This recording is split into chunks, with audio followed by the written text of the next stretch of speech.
ஒடிசால நடந்த ஒரு நியூஸ் கேட்டதுக்கு அப்புறம் நைட்டு கொசு கடிச்சாலும் பரவாயில்ல, கொசு கடியிலேயே தூங்கிக்கலாம் அப்படின்ற மாதிரி ஒரு முடிவுக்கு வந்துட்டேன். என்னாச்சு அப்படின்னா, ஒடிசால இருக்கிற புவனேஸ்வர் அப்படின்ற ஊர்ல 2 கூலி தொழிலாளிங்க கூலி வேலையெல்லாம் முடிச்சுட்டு நைட்டு வீட்டுக்கு போய் தூங்கி இருக்காங்க. அடுத்த நாள் திரும்ப அவங்க கூலி வேலைக்கு வரல. அவங்க ஓனர் போன் பண்றாரு, போன் எடுக்கல. என்னாச்சு அப்படின்னு சொல்லி நேரடியா அவங்க வீட்டுக்கு போய் பாக்குறாரு. வீட்டு கதவை தட்டி இருக்காரு, கதவை யாருமே திறக்கல. ஒரு பதட்டத்துல கதவை உடைச்சிருக்காங்க. கதவை உடைச்சு பார்த்தா 2 பேரும் இறந்து கிடக்குறாங்க. போலீசார் வந்து பல கோணத்துல விசாரணை செய்யறாங்க. ஆனா இறுதியா அவங்க எதனால இறந்தாங்க அப்படின்னு தெரிய வந்துச்சுன்னா, நைட்டு கொசு அதிகமா இருந்திருக்கு அப்படின்னு சொல்லி கொசு அகர்பத்தியை பத்த வச்சிருக்காங்க. அந்த கொசு அகர்பத்தியிலிருந்து வந்த புகையை சுவாசிச்சனால அவங்க இறந்திருக்காங்க அப்படின்னு தெரிய வந்திருக்கு.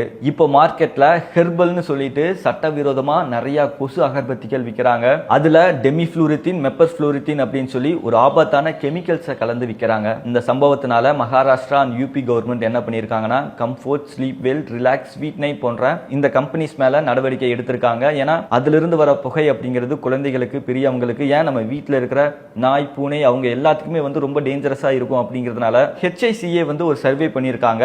அந்த சர்வேல பாடிகார்ட், தண்டர், சுபனித்ரா, ஹண்டிங் டைகர்னு இந்த மாதிரி விற்கப்படுற கொசு அகர்பத்தி வந்து மனுஷங்களுக்கு ரொம்ப ஸ்லோ பாய்சன் மாதிரி. ஆனா எல்லா கொசு அகர்பத்தியுமே ரொம்ப டேஞ்சரஸா அப்படின்னா கிடையாது. நீங்க கடையில போய் ஒரு கொசு அகர்பத்தி வாங்குறீங்க அப்படின்னா அதுல CIBRC ரெஜிஸ்ட்ரேஷன் நம்பர் இருக்கா அப்படின்னு சொல்லி நல்லா செக் பண்ணி பார்த்துட்டு வாங்குங்க. அந்த CIBRC ரெஜிஸ்ட்ரேஷன் நம்பர் இருக்கிற கொசு அகர்பத்திகள் வந்து ரொம்ப ரொம்ப சேஃப் அப்படின்றாங்க. இந்த விஷயம் வந்து இன்னும் நிறைய பேருக்கு தெரியாம யூஸ் பண்ணிக்கிட்டு இருக்காங்க. அதனால முடிஞ்ச அளவுக்கு உங்களோட ஃபேமிலி, ஃப்ரெண்ட்ஸ் எல்லாத்துக்குமே வாட்ஸ்அப், இன்ஸ்டா, ஃபேஸ்புக்னு எதுல இருக்காங்களோ அதை எல்லாத்துலயுமே ஷேர் பண்ணி விடுங்க. இந்த மாதிரி நிறைய அப்டேட்ஸ் தெரிஞ்சுக்க விஜய் வசந்தா ஃபாலோ பண்ணுங்க.